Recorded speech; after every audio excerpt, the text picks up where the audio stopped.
In Korea, cold did not pause operations. It compounded every task. Units engaged in combat during winter months faced the simultaneous challenges of enemy action and environmental conditions that degraded physical capability with every passing hour. Orders to advance, hold positions, or conduct patrols arrived without modification for temperature or weather. The tactical situation dictated requirements, and soldiers executed those requirements while enduring cold that caused injuries independent of combat. This created a pattern where units fought the enemy while their own bodies deteriorated from exposure. Frostbite accumulated alongside battle casualties, and exhaustion became as significant a factor as ammunition supply in determining unit effectiveness. Winter operations in Korea during 1950 and 1951 occurred in temperatures that regularly measured 20 to 30 degrees below 0 Fahrenheit. These temperatures persisted for days or weeks with minimal variation. Soldiers operating in forward positions experienced sustained exposure with limited opportunity for warming. Shelters in combat zones consisted of foxholes, shallow trenches, or at best unheated tents. Fires were often prohibited due to operational security concerns. The cold was constant, unrelenting, and accumulated effects that worsened over time rather than remaining static.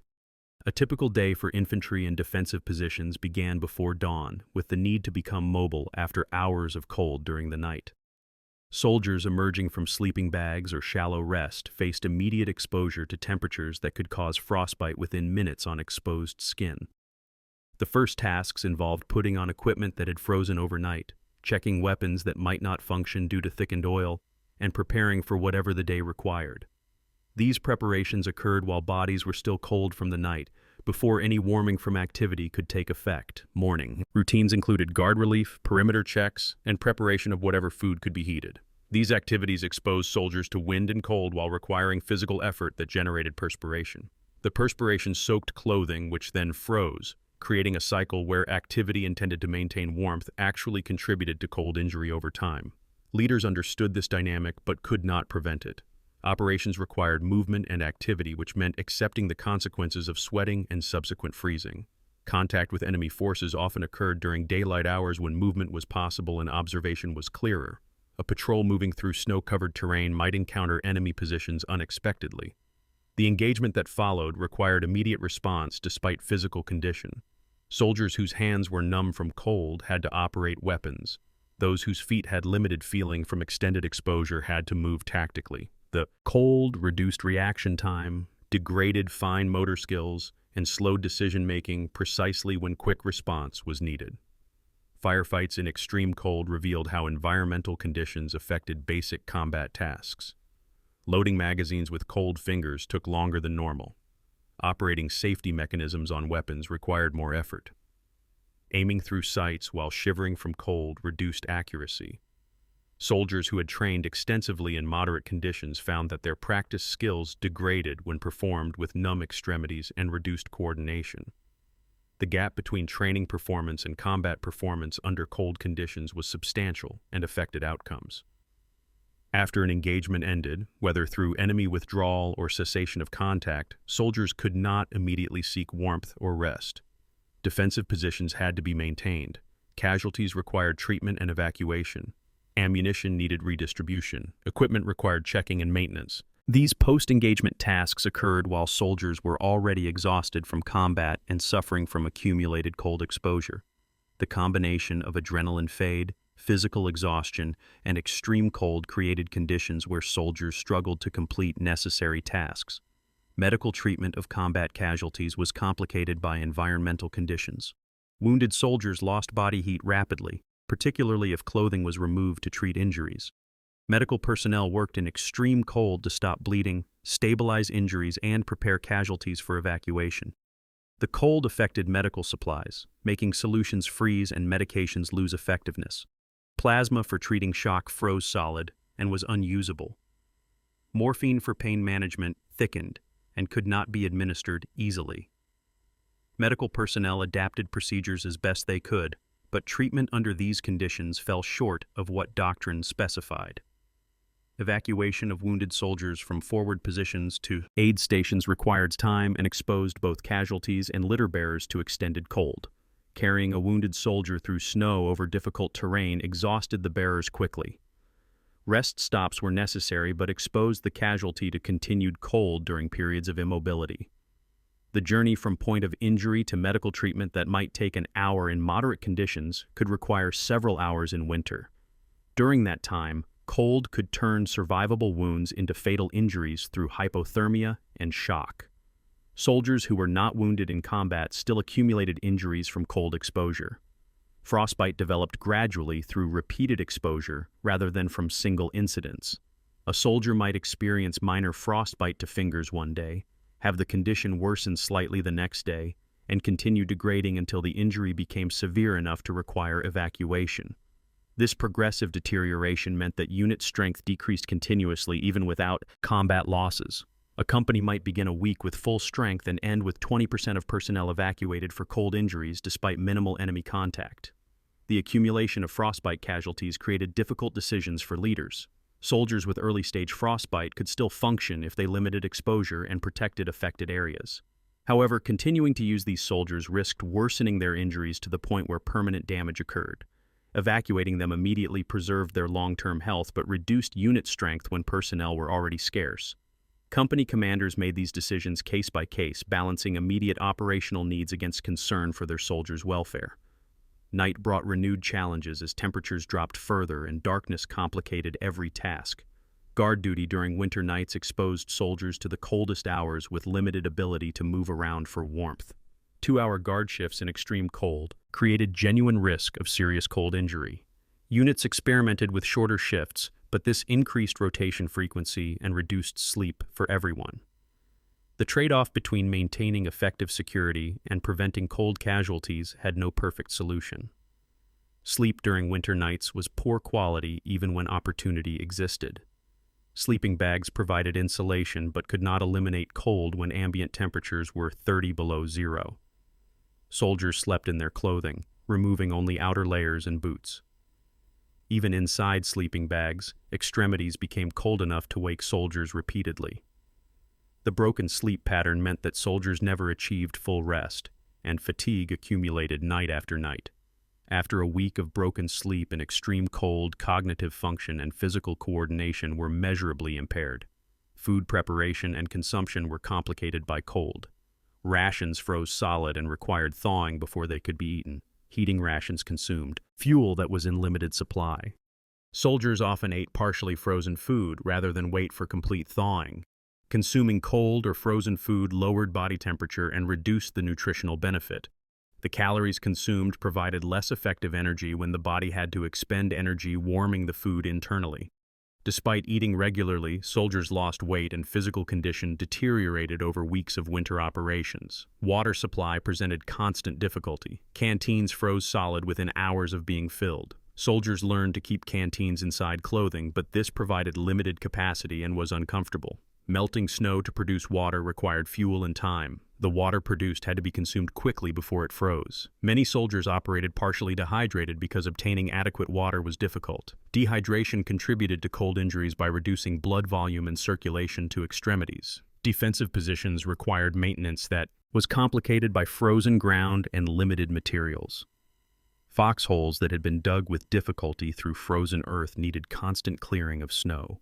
Positions that flooded slightly during any warming period froze solid overnight, requiring soldiers to chip out ice before they could occupy the positions.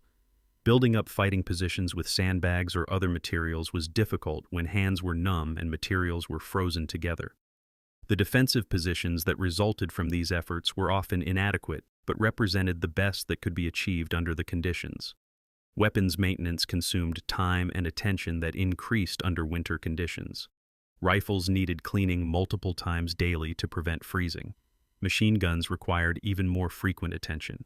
Crew-served weapons, including mortars, needed checking and testing to ensure they would function when needed. Soldiers spent hours each day on weapons maintenance, time that in moderate weather would have been available for rest or other tasks. The maintenance burden was accepted as necessary, but it added to the cumulative exhaustion affecting everyone. Resupply operations that should have been routine became challenging undertakings during winter. Supply vehicles struggled to reach forward positions over snow-covered roads. Convoys moved slowly and sometimes failed to arrive due to vehicle breakdowns or impassable conditions. When supplies did arrive, unloading and distributing them exposed soldiers to cold during extended periods of physical labor. Carrying ammunition, rations, and other supplies from vehicle drop points to unit positions required multiple trips through snow. The physical effort exhausted soldiers who were already weakened by cold and limited food. Ammunition expenditure during winter operations was affected by cold-related weapon malfunctions. Soldiers fired more rounds to achieve the same effect because some rounds failed to fire and weapon reliability was reduced. This increased ammunition consumption created greater demand on supply systems already strained by difficult delivery conditions. Units sometimes rationed ammunition during winter periods, accepting reduced firepower to ensure they did not run out completely. This rationing affected tactical decisions about when to engage enemy forces and how aggressively to respond to contact.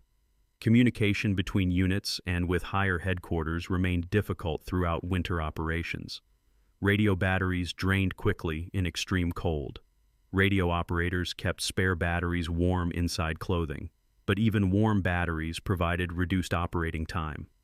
Wire communication was more reliable, but required maintenance as wire became brittle and broke. Runners carrying messages between positions faced exposure to cold during their movements.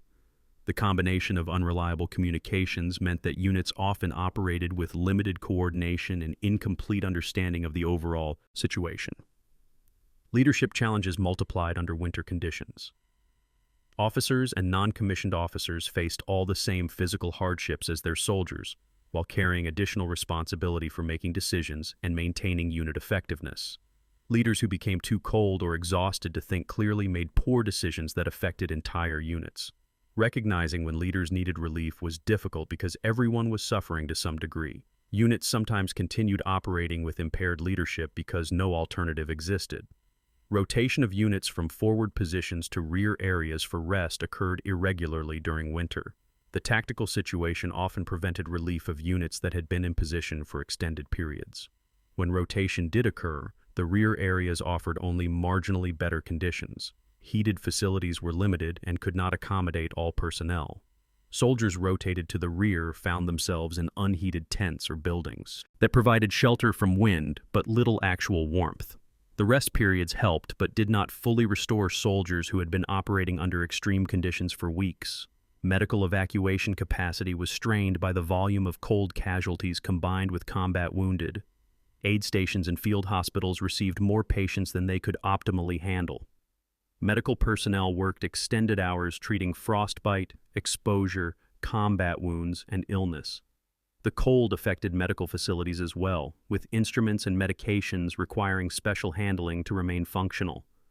Despite the dedication and skill of medical personnel, some soldiers died from cold-related causes that would have been preventable under better conditions. The psychological toll of fighting while freezing accumulated alongside physical deterioration. Soldiers understood that the cold was injuring them continuously. They could feel their fingers and toes going numb. They experienced the pain of frostbite developing. They watched fellow soldiers evacuated for cold injuries and wondered when their turn would come. This awareness created stress that compounded combat stress and affected mental health. Morale was maintained through leadership and unit cohesion, but the strain was evident. Combat effectiveness declined measurably over time as units operated under winter conditions. Soldiers who had been effective fighters became less capable as cold, fatigue, and accumulated injuries took their toll. Reaction times slowed. Decision-making became impaired. Physical strength decreased. A unit that started winter operations at full capability might retain only 60 or 70% effectiveness after 2 weeks of continuous exposure. This degradation affected tactical planning as commanders had to account for reduced capability when assigning missions. Enemy forces faced similar winter challenges, though their adaptation and response differed in some respects. Chinese and North Korean forces operated with less mechanical support and relied more on individual endurance. They constructed better winter positions in many cases, having more familiarity with extreme cold.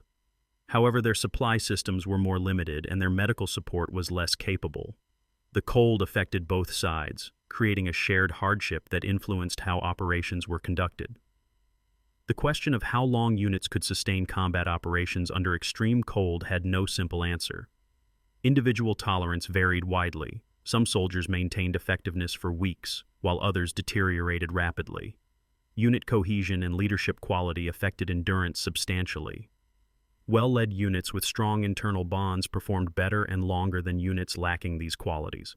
However, all units eventually reached points where effectiveness declined to levels that required relief or drastic reduction in operational tempo.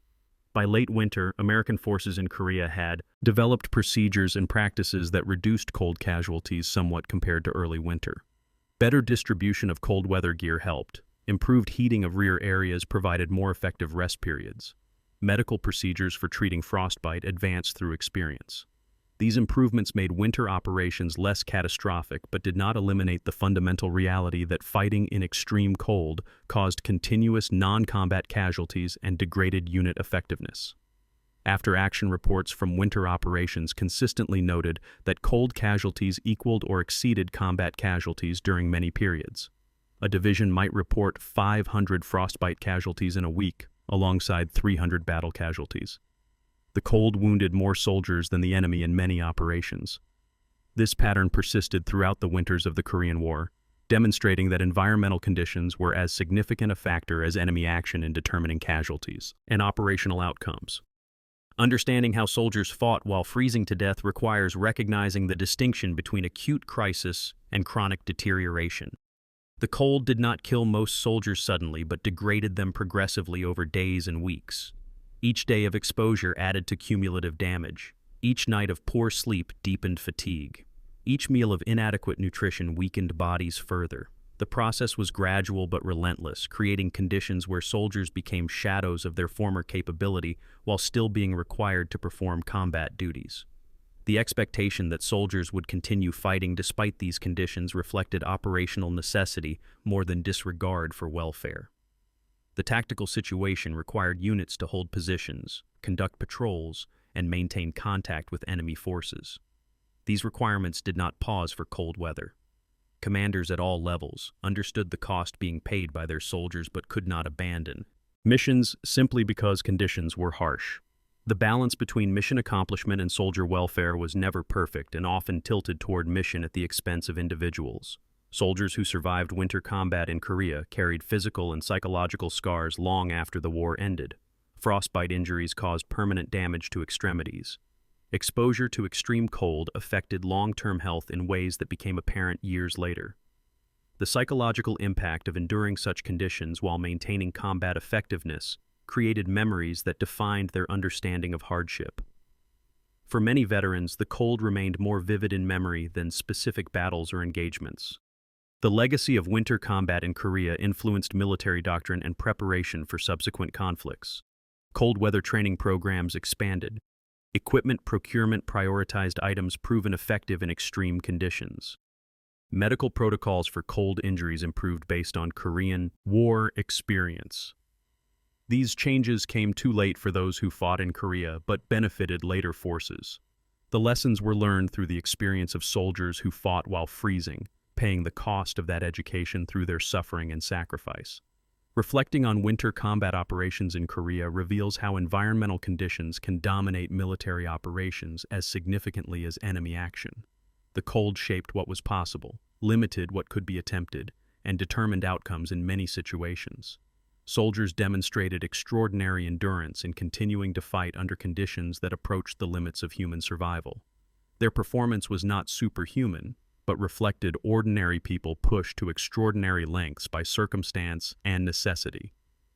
The fighting while freezing was not heroic in the traditional sense, but represented a different kind of courage. The courage to continue when every physical sensation argued for stopping, when the body was failing, and when survival itself was uncertain. That kind of endurance, sustained over weeks and months by thousands of soldiers, defined the experience of winter war in Korea and demonstrated how warfare in extreme environments tests human limits as thoroughly as combat itself. Subscribe if you want to know more about the Cold War.